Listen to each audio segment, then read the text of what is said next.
राम राम सा, राधे राधे, जय श्री कृष्णा, जय माता दी। नमस्कार आप सभी को, नमस्कार सभी को। कैसे हैं आप सभी? नारायण, माया, राधा, मनोज, कमलेश, आरती, सभी को गुड इवनिंग बच्चों, सभी को गुड इवनिंग। नमस्कार सभी को, राधे राधे सभी को, जय श्री कृष्णा सभी को। पढ़ाई वढ़ाई कैसी चल रही है बच्चों? उम्मीद करती हूं कि आपकी पढ़ाई अच्छी चल रही होगी। बिल्कुल, अरे अच्छी चल रही है ना पढ़ाई। आज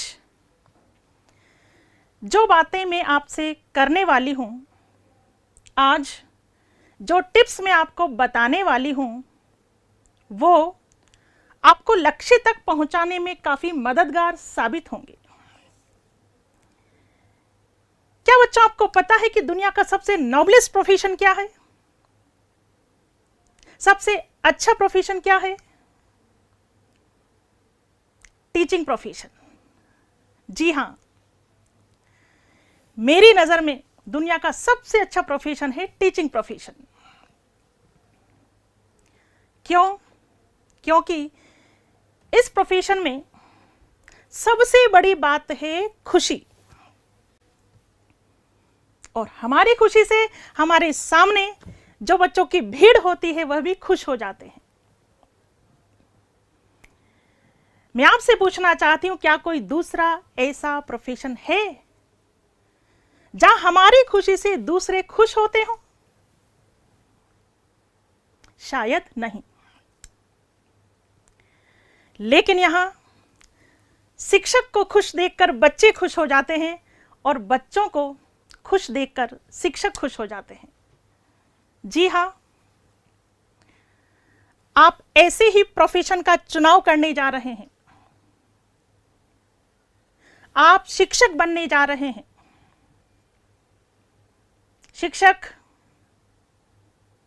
जो कि सुंदर सुर सजाने को साज बनाते हैं, नौसखिए परिंदों को बाज बनाते हैं, चुपचाप सुनते हैं शिकायतें सबकी, तब दुनिया बदलने की आवाज बनाते हैं। समंदर तो परखता है हौसले पक्षियों के, और शिक्षक डूबती कश्तियों को जहाज बनाते हैं।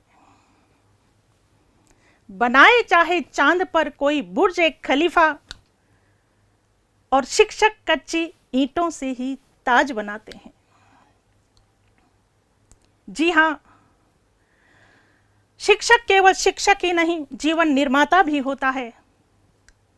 और मैं चाहती हूं कि आप केवल शिक्षक ही नहीं, लाइफ चेंजर बने, लाइफ ट्रेनर बने। और ऐसा शिक्षक बनने के लिए 3 बातें बेहद जरूरी हैं। कितनी बातें? 3 बातें। बातें तो बहुत हैं, लेकिन मैं 3 बातों के जरिए कनेक्ट करूंगी अपनी बात को आपके रीट के सिलेबस से। ठीक है? तो वो 3 बातें क्या क्या हैं, सुनिए जरा। बिल्कुल रीट की मैं बात कर रही हूं, और वो 3 बातें कौन कौन सी हैं जरा सुनिएगा। पहली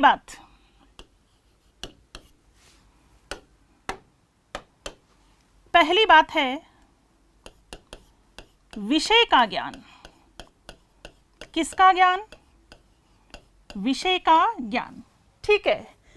दूसरी बात है मनोविज्ञान का ज्ञान। और तीसरी बात है शिक्षण विधियों का ज्ञान।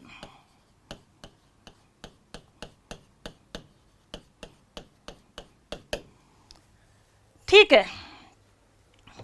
पहली बात विषय का ज्ञान होना चाहिए, दूसरी बात मनोविज्ञान का ज्ञान होना चाहिए, और तीसरी बात शिक्षण विधियों का ज्ञान होना चाहिए। ठीक है, विषय मनोविज्ञान, शिक्षण विधियां, और इन तीनों से मिलकर के बना है आपका रीट का सिलेबस। इन तीनों से मिलकर रीट का सिलेबस बना है। जी हाँ, रीट के सिलेबस में विषय है, मनोविज्ञान है और शिक्षण विधियां हैं। कैसे, थोड़ा देखते हैं। देखिए, अगर मैं बात करूं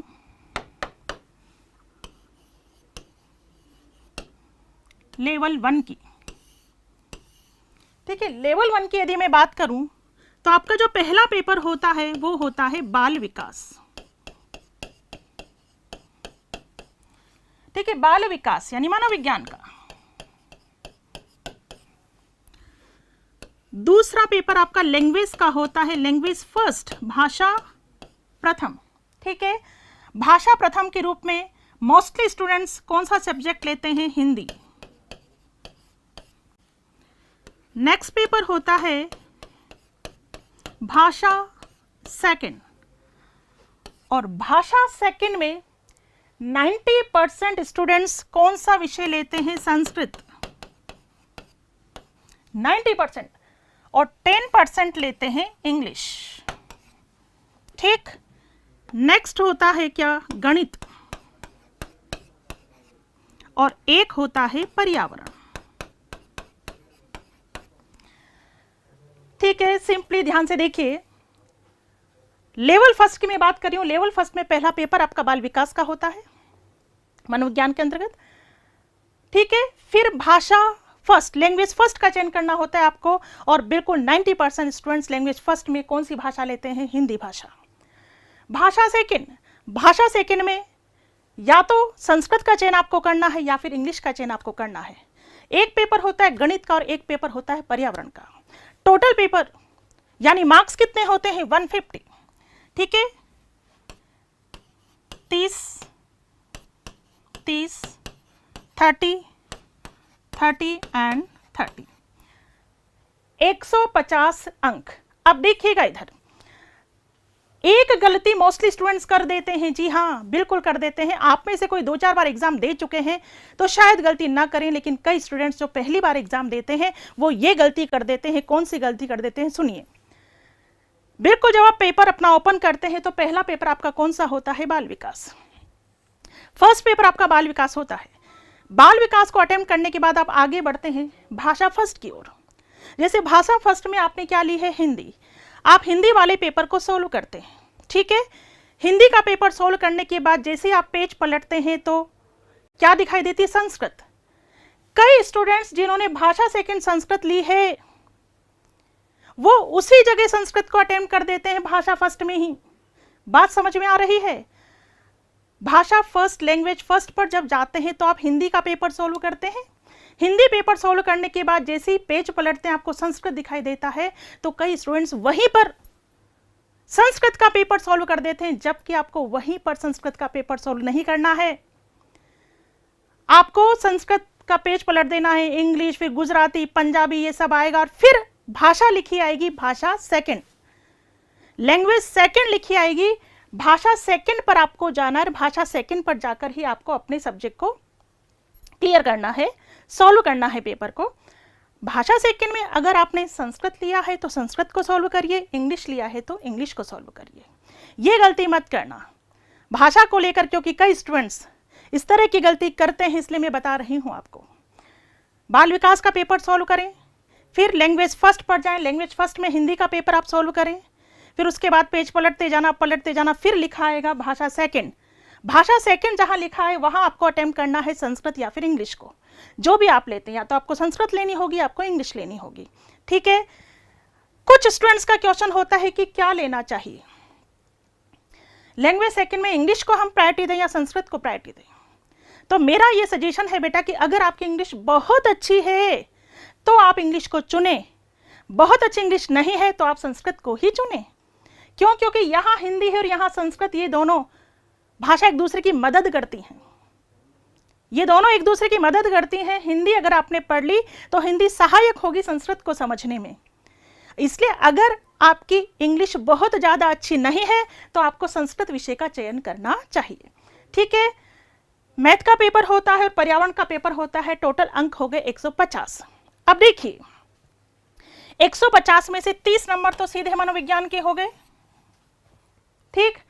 अब मैं शिक्षण विधियों की बात करूं तो 30 में से यहां 15 नंबर की क्या आती है, शिक्षण विधियां। यहां भी 15 नंबर की क्या आती है, शिक्षण विधियां। यहां मान लेते हैं 10 नंबर की, यहां मान लेते हैं 10 नंबर की। तो ये शिक्षण विधियां हैं। 50 नंबर की शिक्षण विधियां हो गई हैं। तो देखिए इधर 30 नंबर की मनोविज्ञान प्लस 50 नंबर की शिक्षण विधियां, कितने मार्क्स हो गए, 80। बात समझ में आ रही है कि मनोविज्ञान और शिक्षण विधियां कितना बड़ा रोल निभाते हैं। इस बात को ध्यान रखना। तैयारी करते समय आपको पता होना चाहिए कि किस किस विषय का कितना वेटेज है। कुल मिलाकर यदि हम बात करें तो ये जो विषय है 50% तो इसका वेटेज है, और मनोविज्ञान और शिक्षण विधियों को मिलाकर 50% ये वेटेज है। कई बार 15 प्रश्न आ जाते हैं, कई बार 14 आ जाते हैं, कई बार 13 भी आ जाते हैं, इस तरह से होता है। तो हम 80 भी ना माने तो 75 मान सकते हैं। कुल मिलाकर विषय आपका 50% का है, और मनोविज्ञान और शिक्षण विधियां मिलाकर के कितने परसेंट की, 50% की। पहले ये बात आपको समझ में आ गई होगी, इसलिए मनोविज्ञान शिक्षण विधियों का बहुत जबरदस्त वेटेज है। 50% वेटेज मायने रखता है। और मनोविज्ञान शिक्षण विधियां पहले से किसी की अच्छी नहीं होती। जो अभी इन विषयों पर फोकस कर लेगा वो हकीकत में भीड़ को चीरता हुआ सिलेक्ट हो जाएगा। एक चीज ध्यान रखना, तो पहले पढ़ाई से पहले आपकी प्लानिंग होनी चाहिए कि किस तरह से हमें पढ़ना है, कहाँ कितना हमें फोकस करना है, ये चीज आपको पता होनी चाहिए।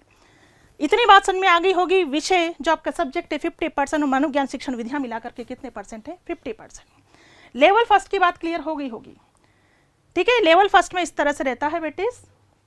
मनोविज्ञान 30 नंबर हो गए, 30 से 150 नंबर का पेपर होगा। यहाँ 30 में से लगभग 15 नंबर की शिक्षण विधियां होती है, 15 नंबर 10-10, ठीक है। तो टोटल 50 मार्क्स हो गई। मनोविज्ञान के 30 है, 80 भी ना मानो तो 75 मान सकते हो। 75 यानी 50% वेटेज। क्लियर। थोड़ा सा मैं आपको लेवल सेकंड का भी बता देती हूं।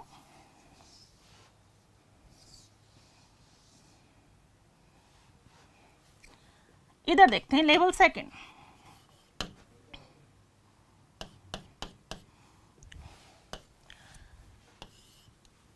लेवल सेकंड में भी वही है।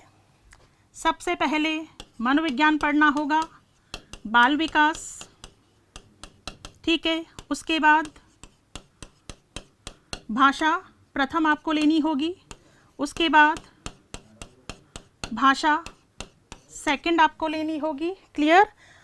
और जो एसएसटी के स्टूडेंट्स हैं उनको एसएसटी वाला पेपर क्लियर करना होगा, और जो साइंस के स्टूडेंट्स हैं उनको साइंस मैथ वाला पेपर क्लियर करना होगा, ठीक है। एसएसटी वाले एसएसटी का पेपर क्लियर करेंगे, साइंस मैथ वाले साइंस मैथ का पेपर क्लियर करेंगे। अब यहां भी देखिए नंबर की यदि मैं बात करूं उसी तरह से बात होगी। 30 नंबर 30 नंबर 30 नंबर, ठीक है। एसएसटी सीधे होगी 60 नंबर की। एसएसटी सीधे कितने नंबर की होगी, 60 नंबर की। तो टोटल हो जाते हैं 150 नंबर। और जो साइंस मैथ का पेपर देंगे, साइंस मैथ 60 नंबर, ठीक है। या लगा हुआ है बीच में। एसएसटी वाले ये अटेम्प्ट करेंगे, साइंस मैथ वाले ये अटेम्प्ट करेंगे। तो टोटल 150 अंक हो रहे हैं। यहां भी ये 30 नंबर मनोविज्ञान के हैं। भाषा प्रथम में 15 नंबर की क्या आएगी, शिक्षण विधियां। यहां भी 15 नंबर की शिक्षण विधियां, और यहां भी 15 से 20 नंबर की क्या आएगी, शिक्षण विधियां। कुल मिलाकर बात वही है कि लेवल फर्स्ट हो या लेवल सेकंड, विषय जो सब्जेक्ट है आपका 50% का, लेकिन मनोविज्ञान और शिक्षण विधियां 50% मार्क्स को कवर करती हैं। 75 से 80 मार्क्स को कवर करती हैं क्या, मनोविज्ञान और शिक्षण विधियां। बहुत ज्यादा फोकस करने की जरूरत है मनोविज्ञान और शिक्षण विधियों पर। सब्जेक्ट पहले से सब पढ़ रहे होते हैं, सब्जेक्ट में आप किसी से मुकाबला करोगे तो कठिनाई आएगी, क्योंकि सब्जेक्ट आपका भी अच्छा होना चाहिए, दूसरे का भी अच्छा हो सकता है। लेकिन मनोविज्ञान और शिक्षण विधियां, मैंने कहा ना कि पहले से किसी के भी अच्छे नहीं होते। एग्जामिनेशन टाइम में यदि आपने विशेष फोकस इस सब्जेक्ट पर कर लिया तो इसमें कोई डाउट नहीं कि ये विषय है जो आपको भीड़ से अलग निकाल देगा, जो आपको सफलता तक पहुंचा देगा। ये सारी बात मैं इसलिए बता रही हूं ताकि आप कोई गलती ना करें। मन से चाहती हूं, दिल से चाहती हूं कि आपका सिलेक्शन होना चाहिए। इसलिए मैंने सोचा कि यस, एक प्लानिंग, क्योंकि कई बच्चों के कमेंट्स भी होते हैं, कई बच्चों के क्वेश्चंस होते हैं, कईयों को पता नहीं होता है, जो फर्स्ट अटेम्प्ट कर रहे हैं अभी उनको काफ़ी कन्फ्यूज़न होता है। तो सबसे पहले तो कन्फ्यूज़न दूर होना चाहिए कि यस, क्या पढ़ना है और कैसे पढ़ना है, ये बात क्लियर होनी चाहिए। तो पहले तो मैंने इस बात के जरिए मैं आपको ये बताने की कोशिश कर रही हूँ कि हाँ, मनोविज्ञान शिक्षण विधियों की बात में कर रही हूँ तो 50%, इतनी बात क्लियर। अब देखिए, तो आपका सिलेबस इन 3 बिंदुओं को लेकर बना है: विषय, मनोविज्ञान और शिक्षण विधियां। विषय, मनोविज्ञान और शिक्षण विधियां, ठीक। अब देखिए, मैं अब बात कर रही हूं आपसे किसकी? विषय की। सबसे पहले तो विषय का ज्ञान होना बहुत ज्यादा जरूरी है। अगर आपको विषय का ज्ञान ही नहीं होगा तो कैसे अच्छे शिक्षक बन पाओगे? सबसे पहले विषय का ज्ञान होना जरूरी है। फिर मैं आपसे कहूंगी कि केवल और केवल विषय का ज्ञान होने से ही काम नहीं चलता। कई शिक्षक आपने देखे होंगे, अपने अपने विषय के महारथी होते हैं, धुरंधर होते हैं, लेकिन उनको विषय वस्तु को प्रस्तुत करने का तरीका नहीं आता। जब शिक्षक को विषय वस्तु को प्रस्तुत करने का तरीका नहीं आता तो ऐसा शिक्षक, ऐसा टीचर एफिशिएंट टीचर तो कहला सकता है, लेकिन इफेक्टिव टीचर नहीं कहलाएगा। दक्ष टीचर, क्योंकि ज्ञान है उसमें, सब्जेक्ट की नॉलेज है। एफिशिएंट टीचर तो वो कहला सकता है, लेकिन इफेक्टिव टीचर नहीं कहला सकता। एक बात ध्यान देना, तो इफेक्टिव टीचर बनना है तो ज्ञान लेना होगा किसका? मनोविज्ञान का। इफेक्टिव टीचर बनना है आपको तो मनोविज्ञान का ज्ञान लेना होगा। कैसे? मान लीजिए कि आपको विषय का तो बहुत अच्छा ज्ञान है, लेकिन आप अंदर फ्रस्ट्रेटेड हैं, नेगेटिव सोच रहे हैं, आप डिप्रेशन में हैं, आप तो फ्रस्ट्रेटेड हैं, नेगेटिव सोच रहे हैं, डिप्रेशन में हैं, तो आप क्या अच्छे शिक्षक बन पाओगे? क्या आप एग्जाम को क्रैक कर पाओगे? नहीं। क्योंकि बच्चों, अंदर अगर बदबू होगी तो बाहर खुशबू कहां से आएगी? अंदर गम होगा तो बाहर खुशी कहां से आएगी? अंदर बदसूरती होगी तो बाहर खूबसूरती कहां से आएगी? तो सबसे पहले मनोवैज्ञानिक दृष्टिकोण को अपनाते हुए डिप्रेशन को बाहर निकालना है, तनाव को बाहर निकालना है, अपने मानसिक स्वास्थ्य को स्वस्थ रखना है। यह मनोविज्ञान की भूमिका होती है। डिप्रेशन में है, नेगेटिव सोच रहे हैं, सोच नकारात्मक है, तो पढ़ लेना, कितना भी विषय का ज्ञान कितना भी ले लेना, आप सेलेक्ट नहीं हो पाओगे, आप एग्जाम को क्रैक नहीं कर पाओगे। इसलिए सबसे पहले अपनी सोच को खूबसूरत बनाना है, चेहरे पर मुस्कान लानी है। इतनी बात क्लियर है? अब देखिए, विषय की बात मैं कर चुकी हूं आपसे, मनोविज्ञान की बात मैं कर चुकी हूं आपसे, और अब आगे बढ़ते हैं। मैं बात कर रही हूं किसकी? शिक्षण विधियों की। किसकी बात कर रही हूं? शिक्षण विधियों की। शिक्षण विधियां क्या रोल निभाती है? तो सुनिए, शिक्षण विधियां हमें बताती है, शिक्षण विधियां आपको बताएंगी कि जो विषय वस्तु है, जो मैटर है, उसको प्रस्तुत कैसे करना चाहिए, प्रस्तुत कैसे करना चाहिए, हम इफेक्टिव टीचिंग कैसे करवा सकते हैं, कौन सा तरीका हम अपनाएं कि बच्चों को बहुत अच्छे से समझ में आ सके। ये शिक्षण विधियां बताती हैं।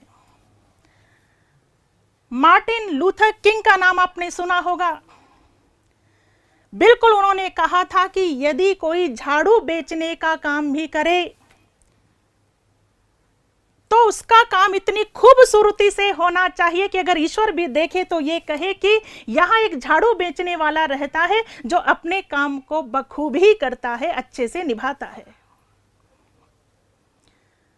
बच्चों, फर्क इस बात से नहीं पड़ता कि आप क्या काम करते हैं, फर्क इस बात से पड़ता है कि उस काम को आप कैसे करते हैं।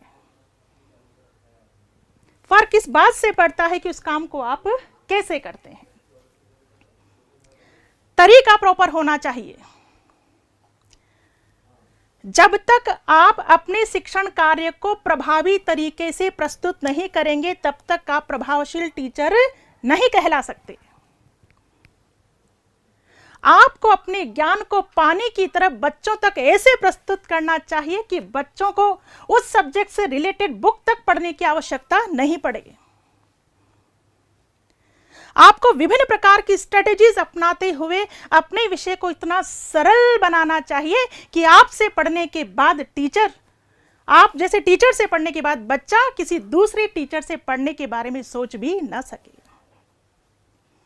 अरे ऐसे पढ़ाओ, ऐसे शिक्षक बनो कि आपकी क्लास अटेंड करने के बाद जब बच्चा बाहर निकले तो उसके मस्तिष्क में क्लैरिटी हो, स्पष्टता हो, कॉन्फिडेंस हो और वो बिल्कुल कहे कि वाह, मजा आ गया। ऐसे टीचर आपको बनना है। तो कब बनोगे ऐसे टीचर? तीनों का जब आपको ज्ञान होगा, विषय का, मनोविज्ञान का और शिक्षण विधियों का। शिक्षण विधियों की यदि मैं अब आपसे बात करूं, किसकी? शिक्षण विधियों की। तो देखिएगा इधर,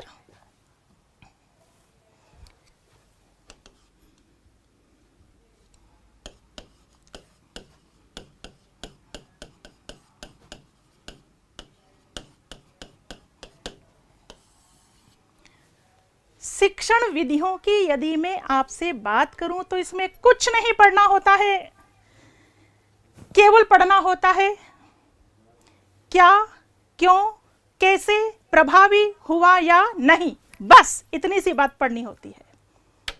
क्या पढ़ना होता है? क्या, क्यों, कैसे, प्रभावी हुआ या नहीं, इतना ही तो पढ़ना है। देखिए इधर,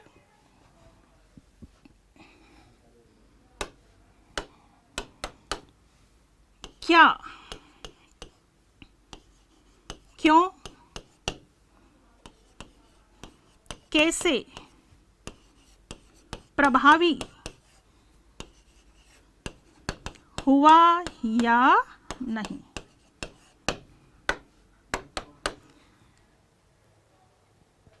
देखिए अभी तक आपको शिक्षण विधियां कुछ नहीं है। देखिए आप इधर, अभी पिक्चर क्लियर हो जाएगी कि पढ़ना कैसे होता है, समझना कैसे होता है।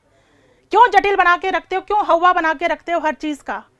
आसान है, सब कुछ आसान है। नजरिए को बदलिए, केवल नजरिया बदलने की आवश्यकता है। तो देखिए, क्या,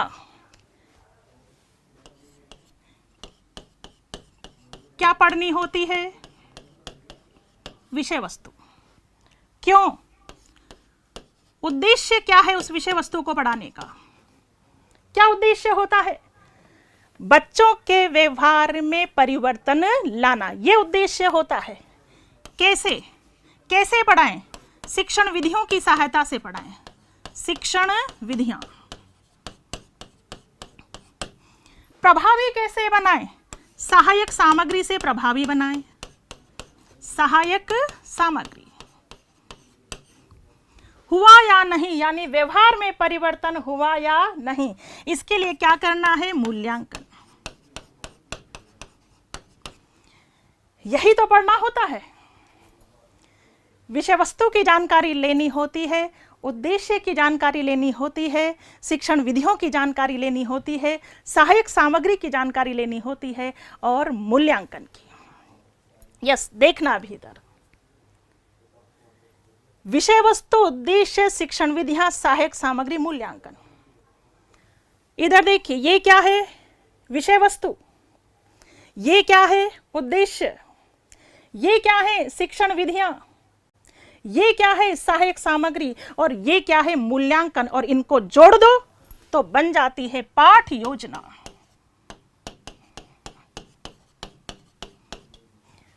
पाठ योजना में सारी चीजें, पाठ योजना में विषय वस्तु होती है, बिल्कुल। क्या पाठ योजना में उद्देश्य होते हैं? बिल्कुल। क्या पाठ योजना में शिक्षण विधियों का योगदान होता है? बिल्कुल। क्या पाठ योजना के अंतर्गत सहायक सामग्री होती है? यस। क्या पाठ योजना में मूल्यांकन होता है? यस। बस इतना पढ़ना होता है, इतना पढ़ना होता है, यहीं से क्वेश्चंस बनते हैं, सारे क्वेश्चन, टोटल क्वेश्चंस।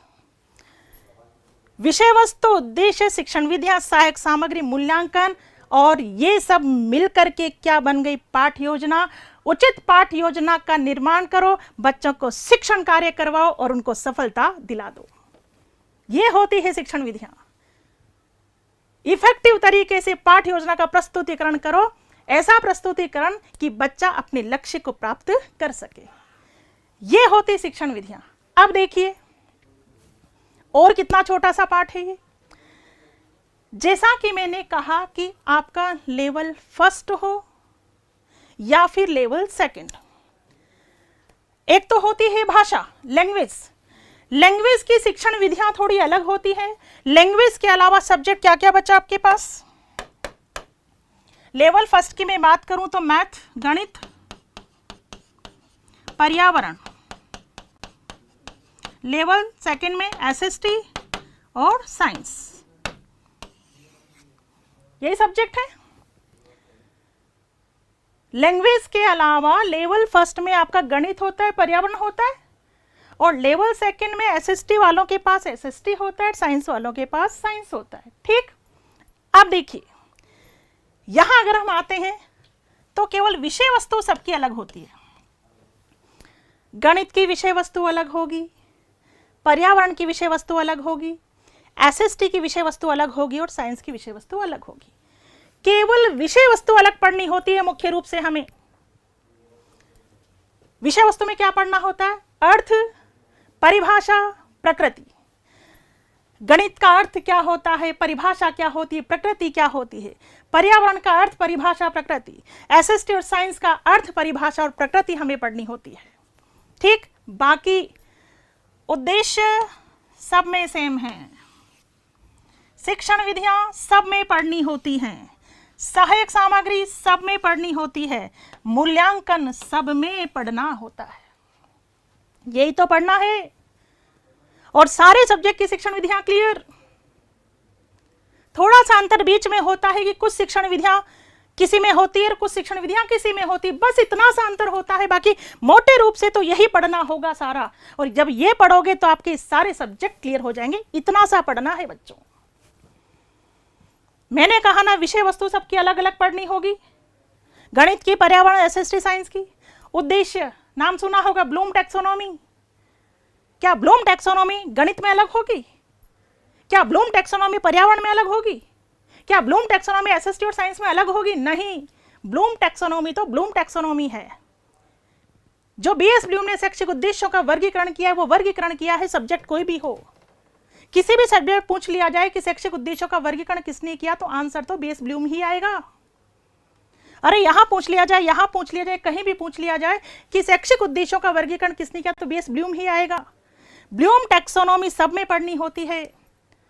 आप किसी की भी तैयारी करें, ब्लूम टैक्सोनॉमी को आपको जानना होगा, उद्देश्यों को आपको जानना होगा।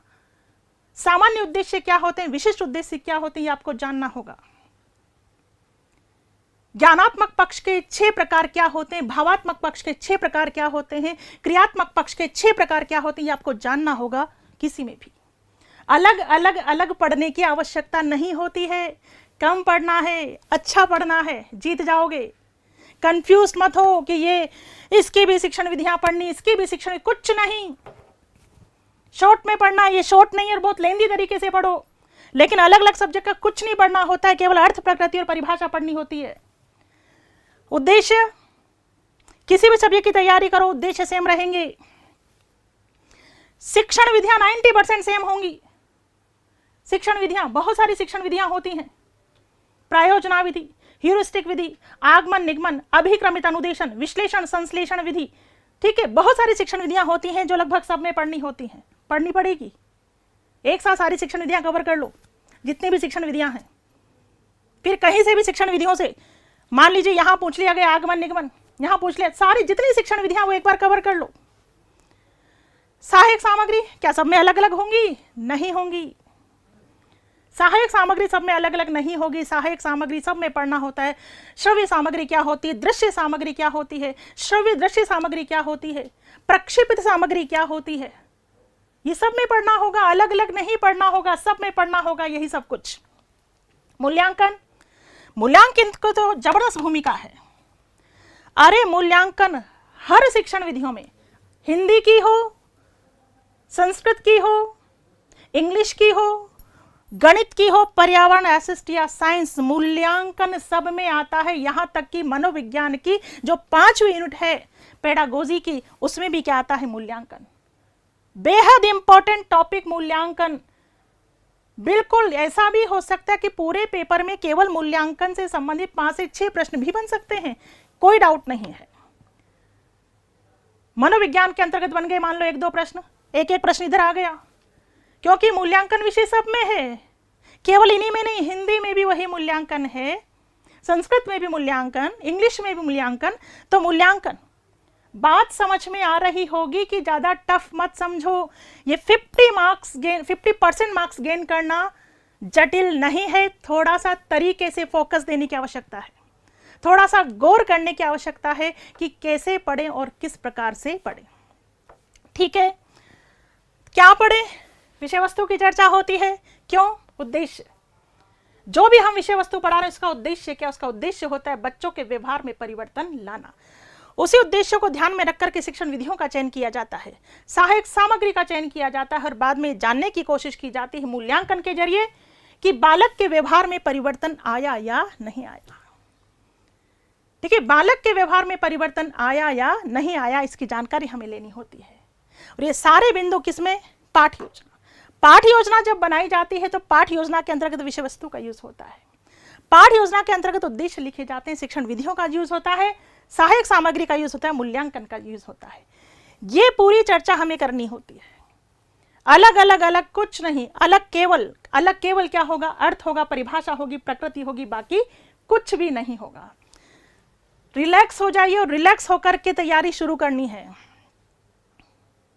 पूरी कोशिश करनी है बच्चों की यस एग्जाम में 1 सीट प्राप्त करनी है। और बार बार बोल रही हूं, तनाव के साथ मत पढ़ना, रिलैक्स होके पढ़ना कि हाँ इतना पढ़ना, ऐसे पढ़ना है। हम तनाव में कब आते हैं? जब हमें यही पता नहीं होता कि पढ़ना क्या क्या है। ओहो इतना सारा पढ़ना है, उसने ये बता दिया, उस बुक में इतना है, इस बुक में इतना है। टाइम वेस्ट नहीं करना है। पहले भी मैंने कहा था तय कर लो कहां से पढ़ना है और कैसे पढ़ना है, ये सारी चीजें तय कर लो। पढ़ने के बाद अपना एनालिसिस जरूर करो, अपना मूल्यांकन जरूर करो। और मूल्यांकन के लिए ही तो टेस्ट सीरीज आपके लिए चलाई गई है। टेस्ट सीरीज का आपको पूरा फायदा उठाना है।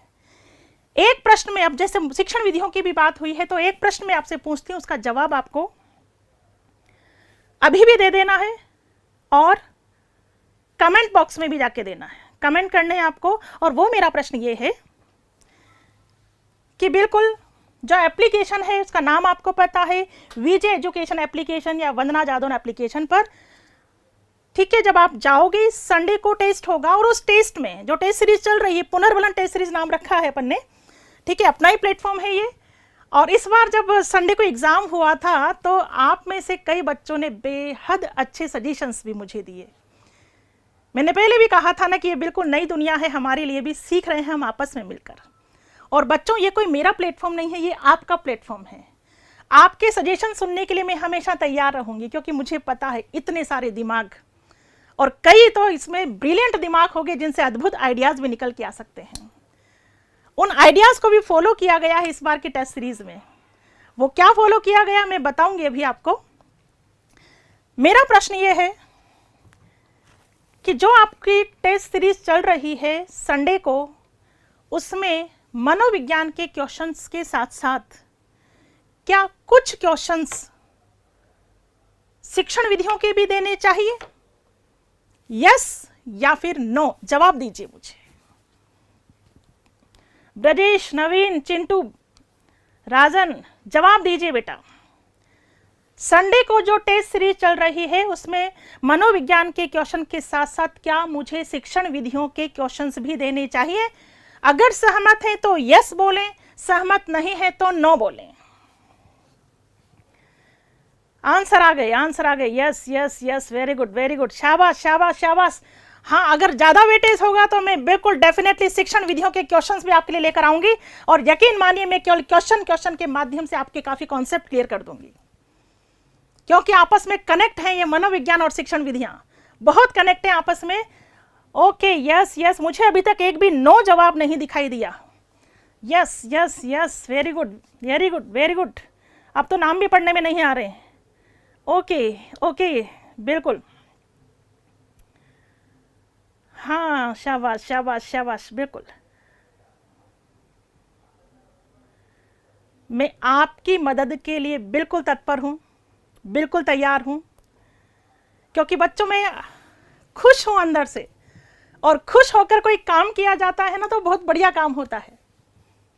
बिल्कुल, बेहद खुश हूं, इस प्लेटफॉर्म से भी खुश हूं, ऑफलाइन प्लेटफॉर्म से खुश थी और इस प्लेटफॉर्म से भी खुश हूं, क्योंकि मुझे खुशी आपने दी है और हर वो संभव में प्रयास करूंगी जो मैं कर सकती हूं, क्योंकि और भी जिम्मेदारियां बहुत सारी होती हैं हम महिलाओं पर।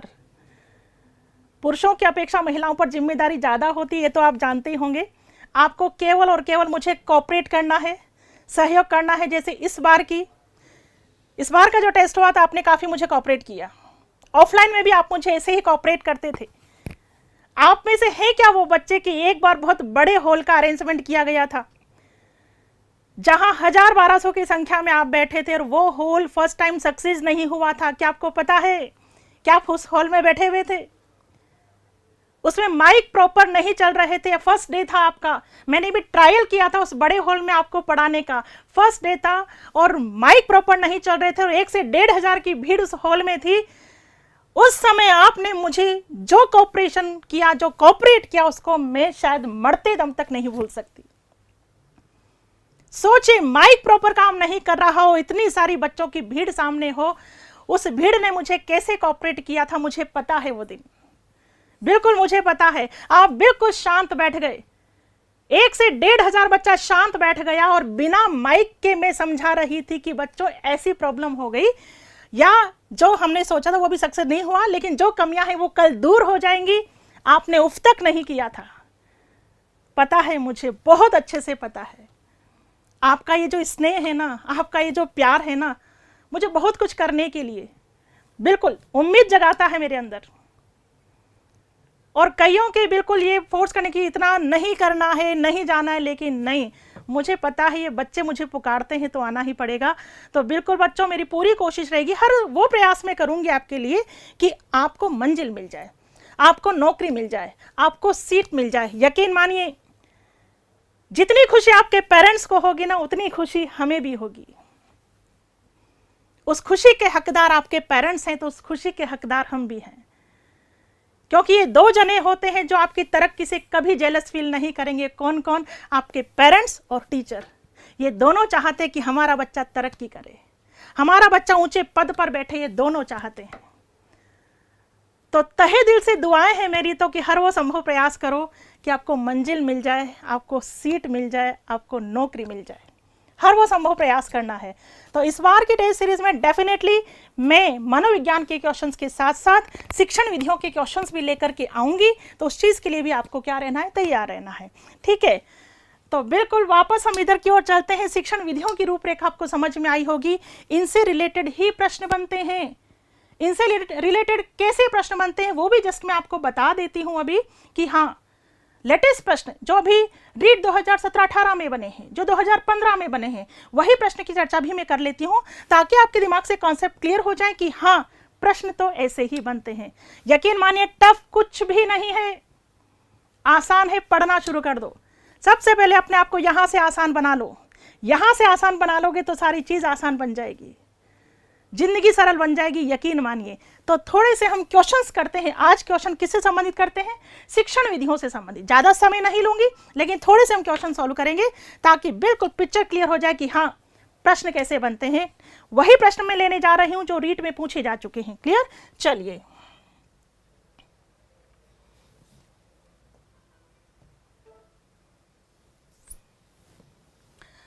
ये रहा आपके सामने पहला प्रश्न। शिक्षा में उद्देश्यों का वर्गीकरण दिया गया है किसके द्वारा? ए है जॉन डीवी द्वारा, बी है स्मिथ द्वारा, सी है बीएस ब्लूम द्वारा और डी है आई के डेविस द्वारा। ये प्रश्न अभी पूछा गया है रीट 2017-18 में, बिल्कुल ये प्रश्न बना है। उद्देश्यों की बात हमने की थी, उद्देश्यों से संबंधित प्रश्न है, बताइए आंसर क्या आएगा? ए बी सी या D?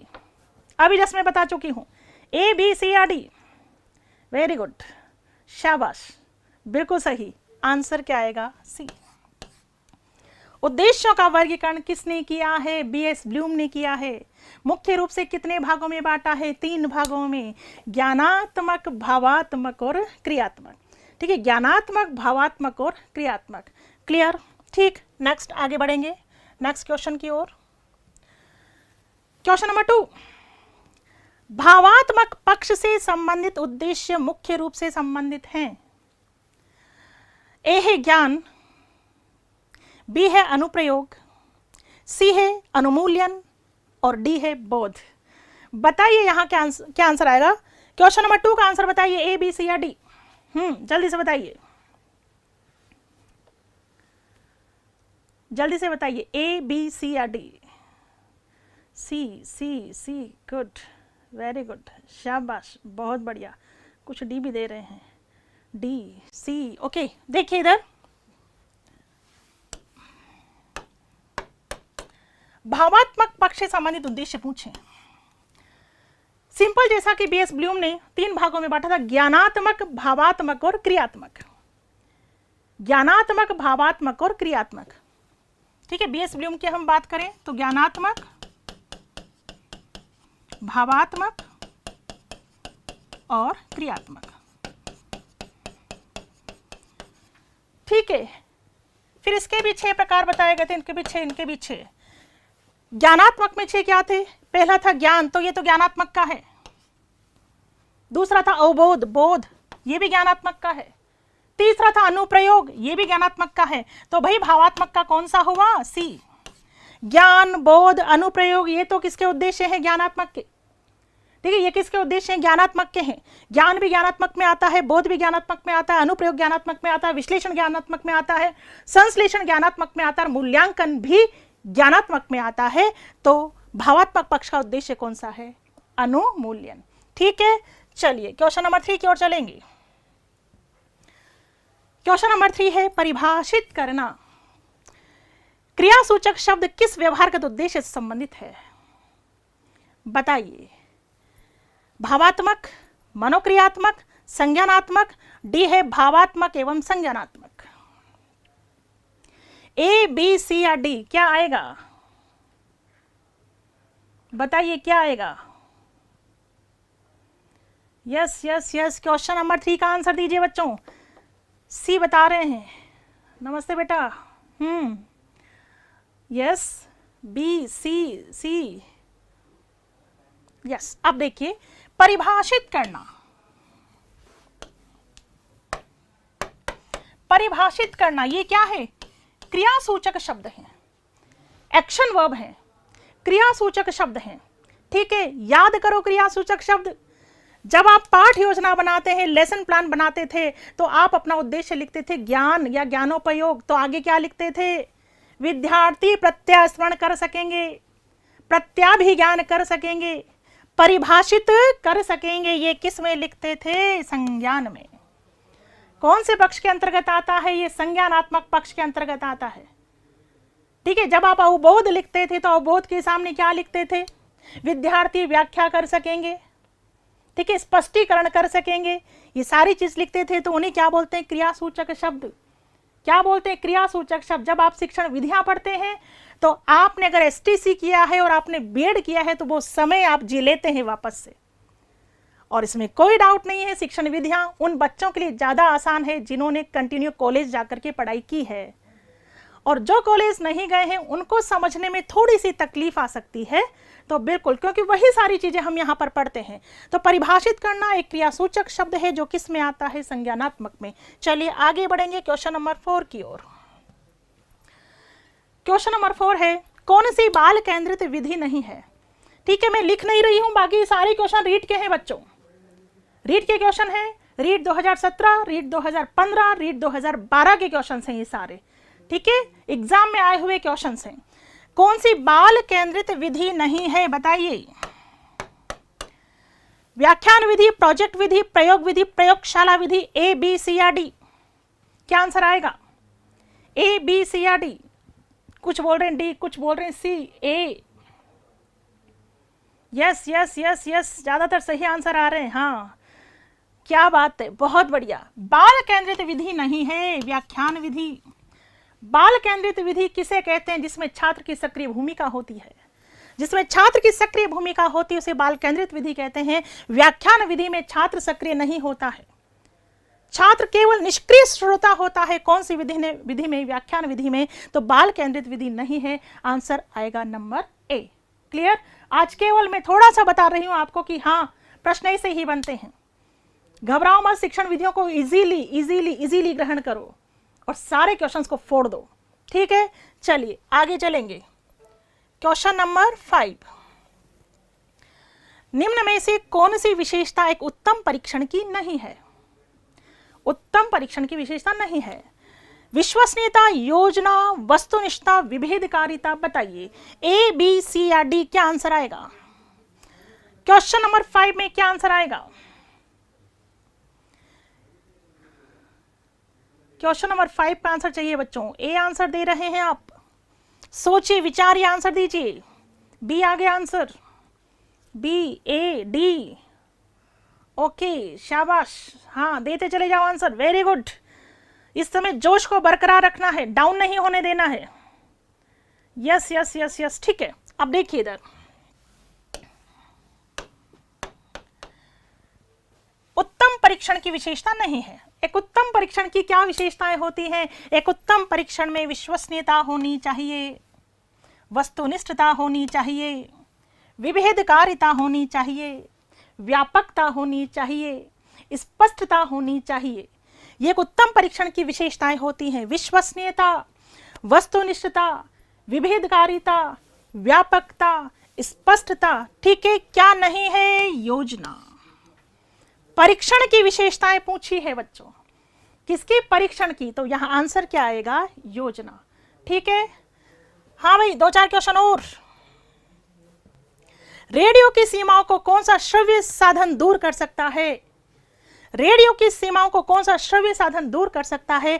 Gramophone, Linguaphone, tape recorder, उक्त कोई नहीं, बताइए ए बी सी या डी? क्या आंसर आएगा? क्वेश्चन नंबर 6 का आंसर दीजिए। बी बता रहे हैं, B. Okay, B, D, number 2। Okay okay okay, देखिए इधर बच्चों, सिंपल कॉन्सेप्ट है, इनको क्लियर करना है आपको। रेडियो की सीमाओं को, रेडियो आप जानते हैं कौन सा साधन है, दृश्य या श्रव्य? रेडियो कौन सा साधन है?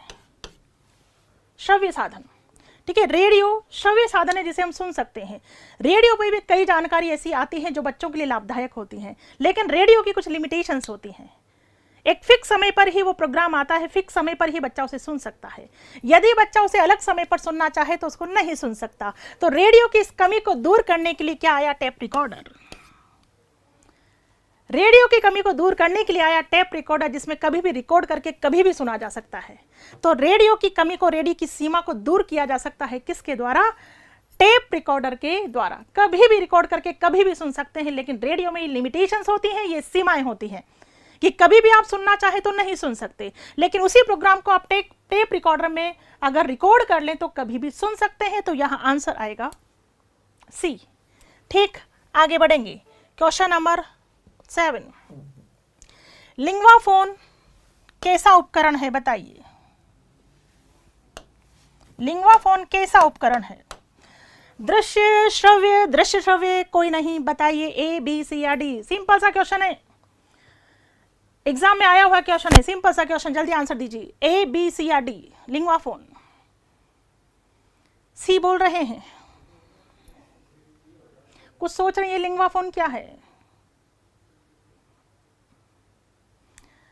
बेटा लिंगुआ फोन एक श्रव्य साधन है, ठीक है। लैंग्वेज लैब में मिलता है, जो लैंग्वेज से रिलेटेड होता है, ठीक है। सुनकर के लैंग्वेज को ग्रहण किया जाता है, वो होता है लिंगुआ फोन, लैंग्वेज लैब में मिलता है। और कौन सा साधन है? श्रव्य साधन है, ठीक है। आंसर आएगा यहां बी। आगे चले, क्वेश्चन नंबर 8। एक अच्छे मूल्यांकन की विशेषता नहीं है, बताइए। एक अच्छे मूल्यांकन की विशेषता नहीं है। वैधता, वस्तुनिष्ठता, आत्मनिष्ठता, व्यापकता। ए बी सी या डी? यस, क्वेश्चन नंबर 8 का आंसर चाहिए बी। ओके, बी आंसर दे रहे हैं, कुछ सी आंसर दे रहे हैं, C B C B C B answer आ रहा है, सी और बी, ठीक है। देखिए, एक अच्छे मूल्यांकन की विशेषता नहीं है। वैधता एक अच्छे मूल्यांकन की विशेषता है। वस्तुनिष्ठता एक अच्छे मूल्यांकन की विशेषता है। व्यापकता एक अच्छे मूल्यांकन की विशेषता है। विभेदकारिता एक अच्छे मूल्यांकन की विशेषता है। स्पष्टता एक अच्छे मूल्यांकन की विशेषता है। आत्मनिष्ठता एक अच्छे मूल्यांकन की विशेषता नहीं है। सिंपल क्वेश्चन है, अगर फंडास क्लियर है तो कहीं कोई दिक्कत नहीं आएगी ऐसे आंसर देने में। तो यहां पर आंसर क्या आएगा? सी, ठीक है, आंसर आएगा सी। तो कुल मिलाकर जस्ट मैंने आपको ये बताने की कोशिश की है कि हाँ, जो शिक्षण विधियों में मैंने आपसे कहा कि पढ़ना क्या होता है, क्या पढ़ना होता है? विषय वस्तु पढ़नी होती है, उद्देश्य पढ़ने होते हैं, शिक्षण विधियां पढ़नी होती, सहायक सामग्री पढ़नी होती है, और मूल्यांकन पढ़ना होता है। और इन सब से मिलकर क्या बनती? पाठ योजना। ये स्टडी आपको करनी होती है और कुछ नहीं। इतनी स्टडी करोगे तो सारे सब्जेक्ट की शिक्षण विधियां क्लियर हो जाएंगी। केवल और केवल आपको अलग से अर्थ, परिभाषा और प्रकृति को पढ़ने की आवश्यकता है और कुछ भी नहीं। इतना क्लियर कर लेंगे, आपका काम हो जाएगा। इतना काम आपका हो जाएगा कि आप भीड़ में से निकल करके अपनी मंजिल को प्राप्त कर लोगे, ठीक है। चलिए, अब हम बात करते हैं किसकी? संडे टेस्ट सीरीज की।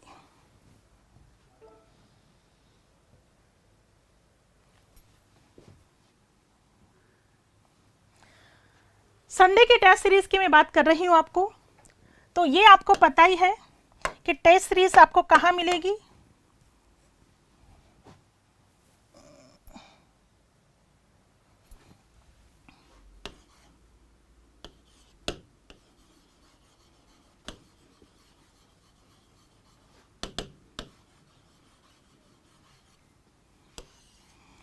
वीजे एजुकेशन ऐप पर, ठीक है। इस ऐप पर जाओगे और आपको जो है पुनर्बलन टेस्ट सीरीज मिलेगी।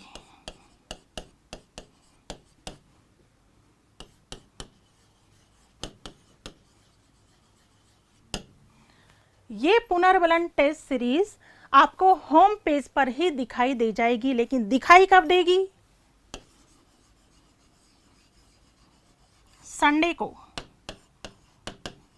10 बजे AM पर। AM सुबह प्रातःकाल 10 बजे ये टेस्ट सीरीज आपको दिखाई देगी, ठीक है। पहली बात।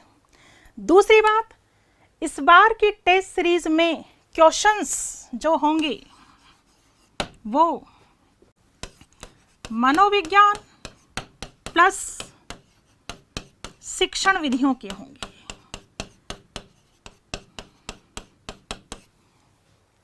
क्वेश्चंस जो होंगे वो मनोविज्ञान और शिक्षण विधियों के होंगे, ठीक है। पहले ये सारी बात सुन लो। क्वेश्चन कितने होंगे? क्वेश्चन की संख्या होगी 40। क्वेश्चन कितने होंगे? 40, ठीक है। ये क्वेश्चंस हैं। समय कितना रहेगा? 30 मिनट का। क्वेश्चन 40 होंगे, समय 30 मिनट का रहेगा। 10 बजे टेस्ट ओपन होगा और 10:30 पर क्लोज हो जाएगा। 10 से 10:30 का समय रहेगा। 10 बजे आप उसे ओपन करेंगे, 10 बजे वो फोल्डर आपको दिखाई देगा टेस्ट सीरीज वाला, उससे पहले दिखाई नहीं देगा, ठीक है। और फ्री है, हाँ बिल्कुल फ्री है, टोटली फ्री है, इसका पैसा नहीं है। आप आराम से आइए और इसमें अपना एनालिसिस करिए। क्वेश्चंस का लेवल पहले से जटिल होगा, ठीक है, क्वेश्चंस का लेवल पहले से क्या होगा, जटिल होगा। और अब मैं शुक्रगुजार हूं उन बच्चों की जिन्होंने बिल्कुल मेरे चैनल पर आकर के और अपनी अपनी राय व्यक्त की कि मैडम ऐसा कीजिए, वैसा कीजिए, ये कीजिए, वो कीजिए। मैंने आप सबके कमेंट्स पढ़े थे और मैंने आप सबके कमेंट्स पढ़ने के बाद हकीकत में ऐसा किया। इस बार क्या होगा, आपको पेपर करने के बाद आंसर्स दिखाई नहीं देंगे, तो अब तो गड़बड़ कर ही नहीं सकते आप। पेपर के बाद आपको आंसर्स दिखाई नहीं देंगे। आंसर्स मैं ही आपको बताऊंगी कब। मैं आऊंगी मंडे को, संडे को आपका पेपर हुआ करेगा और मंडे सोमवार को 6 PM पर, सोमवार को 6 बजे लाइव आकर मैं उन क्वेश्चंस को एक्सप्लेन करूंगी, उनके सही आंसर बताऊंगी। वहां सही आंसर पता नहीं चलेगा आपको, क्योंकि सही आंसर पता चल जाता है तो कईयों के पास 2 मोबाइल होते हैं, 3 मोबाइल होते हैं, एक में सही आंसर पता लग गया, दूसरे का टिक टिक टिक टिक टिक कर दिया और ये लो साहब विनर बन गए। अब सही आंसर पता नहीं लगेगा और आपने ही सिखाया और आपने ये सजेशन दिया है, बिल्कुल थैंक यू फॉर दिस। और देते रहे ना, मैंने कहा ना परफेक्ट नहीं है, सीख रहे हैं, बड़ा मजा आ रहा है सीखने में और हम आपसे सपोर्ट से सीख रहे हैं, तो मैं बहुत बेहद खुश हूँ। जैसा भी हो आप अपने सजेशंस जारी रखो, आप सजेशंस देते रहो, बिल्कुल आपके सजेशन पर गौर किया जाता है और अगर वो करना पॉसिबल होता है तो हम उसे करते हैं। हाँ, वो सजेशन जो पॉसिबल ही नहीं है उसे हम नहीं कर पाते हैं। कई कह देते हैं कि ऐसा, हाँ कॉन्फ्रेंसिंग का सजेशन भी आपने दिया था कि उनसे कॉन्फ्रेंसिंग हो, तो कॉन्फ्रेंसिंग बिल्कुल हम कोशिश करेंगे मिल करके कि उन बच्चों से कॉन्फ्रेंसिंग के जरिए और कुछ क्वेश्चंस पूछे जाए, हम मिलकर के इसकी भी कोशिश करेंगे, लेकिन धीरे धीरे थोड़ा सा कोशिश करते हैं, ठीक है। कितने सक्सेस होंगे कितने नहीं पता नहीं, कोई बात नहीं, कोशिश करेंगे और ट्रायल चलता रहना चाहिए। तो ये जस्ट तो कहने का मतलब है कि ये सेकंड संडे होगा हमारा, इसमें काफ़ी सुधार किया है, तो क्वेश्चंस दिखाई नहीं देंगे आपको, आप केवल अपना एनालिसिस करना, पेपर को सबमिट करना 10 बजे और 10 से 10:30, ठीक है। अब इस बार फ्री क्या होगा, ठीक है, इस बार फ्री क्या होगा, तो देखिए इस बार फ्री क्या होगा।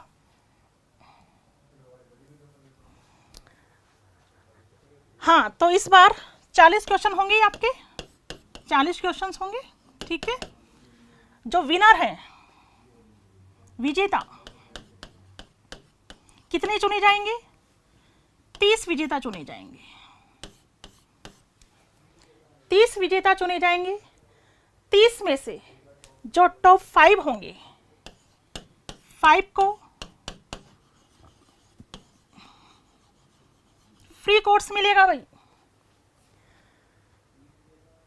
टॉप 5 को फ्री कोर्स मिलेगा, ठीक है। बाकी बचते हैं 25 स्टूडेंट्स, 30 में से 5 को फ्री कोर्स, बाकी बचते हैं 25 स्टूडेंट्स, उनको 50% ऑफ डिस्काउंट ये रहेगा। और इससे पहले का जो हुआ था उनका वो कमिटमेंट मैंने पूरा कर दिया है। कईयों को कोर्स दिए जा चुके हैं और जिन्होंने कोर्स नहीं लिया है, लास्ट डे रहेगा शनिवार, सैटरडे। जिनको कोर्स लेना है शनिवार तक कोर्स ले लें, शनिवार लास्ट रहेगा। जैसे इस संडे को जो भी विनर्स थे, शनिवार तक अपना कोर्स ले लेना। शनिवार के बाद अगर आप कहोगे कि कोर्स दे दीजिए, नहीं दिया जाएगा। बच्चों को काफी कंफ्यूजन हो जाता है, क्योंकि संडे को हमारा नया टेस्ट होता है, इसलिए संडे से फिर उस वीक में केवल किन बच्चों को मिलेगा, जो यहां विनर होंगे। इससे पहले वाले संडे का जिसको भी लेना है शनिवार तक कोर्स ले लेना। शनिवार के बाद आप बोलोगे कोर्स के लिए, आपको कोर्स नहीं दिया जाएगा, क्योंकि ये वाले बच्चे आ जाएंगे, इनको कोर्स मिलेगा फिर। तो बिल्कुल कोशिश कीजिए, 30 विजेता चुने जाएंगे, उनमें से 5 को बिल्कुल फ्री कोर्स मिलेगा और 25 को 50% ऑफर कोर्स मिलेगा, ठीक है। तो ये तो एक जस्ट एक प्रोत्साहन है आपके लिए कि ताकि यस और बिल्कुल उनके लिए है जो हकीकत में फ्री चाहते हैं। बाकी वापस यही कहूँगी कि आपको अपना सेल्फ एनालिसिस करना है बहुत अच्छे से। टेस्ट सीरीज के बारे में मैं कंप्लीट चर्चा बता चुकी हूँ आपको, वापस सुन लीजिए। सबसे पहले तो अगर आपने यूट्यूब चैनल को सब्सक्राइब नहीं किया तो उसे सब्सक्राइब करिए ताकि नोटिफिकेशन तुरंत आपके पास पहुंच जाए। टेस्ट से पहले आपके पास नोटिफिकेशन पहुंचाया जाएगा। तो डॉक्टर वंदना जादौन यूट्यूब चैनल को, डॉक्टर वंदना जादौन ऑफिशियल यूट्यूब चैनल को तुरंत सब्सक्राइब करिए, क्योंकि आपके पास तुरंत नोटिफिकेशन पहुंच जाए, इसलिए सब्सक्राइब कीजिए। और मानसिक रूप से स्वस्थ रहिए, सब्सक्राइब किया करो। लेकिन नहीं, हाँ, मानसिक स्वस्थ बहुत सारी संख्या में है। अब जो अस्वस्थ है वो तो सबसे पहले कौन सा बटन दबाते हैं? कौन सा बटन दबाते हैं? डिसलाइक वाला। मैं सबसे पहले डिसलाइक वाला बटन देखती हूँ। मैंने कहा वाह, मतलब देखेंगे भी नहीं कुछ, लेकिन पहले प्रेस करेंगे कौन सा बटन? डिसलाइक वाला। कितनी मजेदार बात होती है ना। मैंने कहा ना कि अंदर बदबू होगी तो बाहर खुशी कहां से, बाहर खुशबू कहां से आएगी? अंदर गम होगा तो बाहर खुशी कहां से आएगी? और अंदर बदसूरती होगी तो बाहर खूबसूरती कहां से आएगी? आपको उस खूबसूरती को लाना है। तुरंत पहले तो चैनल को सब्सक्राइब करिए, क्योंकि बच्चों हम आपके लिए कर रहे हैं, तो आप, यही तो हमारे लिए पुनर्बलन है, यही हमारे लिए प्रोत्साहन है। नोटिफिकेशन तुरंत आपके पास पहुंच जाएगा। प्ले स्टोर पर जाकर जिसने एप्लीकेशन डाउनलोड नहीं किया है, एप्लीकेशन डाउनलोड करिए, कोई चार्ज नहीं लगता उसका। और वहां जाकर के संडे को टेस्ट सीरीज को अटेंड करिए। आधा घंटा बिल्कुल निकाल सकते हो आप, 10 से 10:30 बजे तक टेस्ट सीरीज रहेगी। आधा घंटा बिल्कुल निकाल सकते हो और अपना एनालिसिस करिए। स्टेज से आपको काफी फायदा होने वाला है, आपके काफी कॉन्सेप्ट क्लियर होने वाले हैं। और अब तो मैं मनोविज्ञान के साथ साथ शिक्षण विधियों के क्वेश्चंस भी लेकर के आ रही हूँ। ठीक है, तो संडे को 10 बजे टेस्ट स्टार्ट हो जाएगा, 10 से 10:30। आंसर्स आपको दिखाई नहीं देंगे, आंसर मैं बताऊंगी मंडे को 6 बजे लाइव आकर के। 30 विजेता चुने जाएंगे, उसमें से जो 5 टॉप पर्सन को फ्री कोर्स और बाकी के जो 25 उनको 50% ऑफ। इतनी चर्चा क्लियर? तो ये सारी बात थी करने के लिए, और अब तो कुछ नहीं है अभी मेरे पास बातें करने के लिए। हम वापस कब मिलते हैं? मंडे को मिलेंगे 6 बजे। हाँ बेटा, ऋणात्मक अंकन, वेरी गुड, क्वेश्चन आ गया। ऋणात्मक अंकन यानी माइनस मार्किंग नहीं होगी बेटा, नहीं, बेफिक्र रहो। नेगेटिव मार्किंग नहीं होगी, माइनस मार्किंग नहीं होगी, ऋणात्मक मार्किंग नहीं होगी, वो नहीं होगी। बिल्कुल आपको बस ये पता लगना चाहिए आप कितने क्वेश्चन सही कर रहे हैं, कितने क्वेश्चन गलत कर रहे हैं। बिल्कुल हैप्पी हैप्पी हैप्पी होके पढ़ना है, बिल्कुल खुश होके पढ़ना है, मुस्कुराते होकर पढ़ना है, मानसिक स्वास्थ्य को स्वस्थ रखते हुए पढ़ना है। बड़ा मजा आएगा। कुछ नहीं रखा तनाव में, कुछ नहीं रखा चिंता में। चिंता करने से कोई सफल नहीं हुआ आज दिन तक, चिंतन करने से सफल हुआ है। और उचित चिंतन तभी कर पाओगे जब आप यहां से कैसे रहोगे, स्वस्थ रहोगे। तो बिल्कुल वापस हम मिलेंगे। कब मिलेंगे? मंडे को 6 बजे मिलेंगे। सभी को वापस से गुड इवनिंग, शुभ रात्रि। थैंक यू बेटा, अच्छे से पढ़ाई करो। ठीक है, तो अब मैं अपने शब्दों को विराम दे रही हूं। मिलते हैं मंडे को 6 बजे लाइव। टेस्ट देना मत भूलना, बेल आइकन को प्रेस करना मत भूलना, सब्सक्राइब करना मत भूलना। ठीक है, धन्यवाद बच्चों।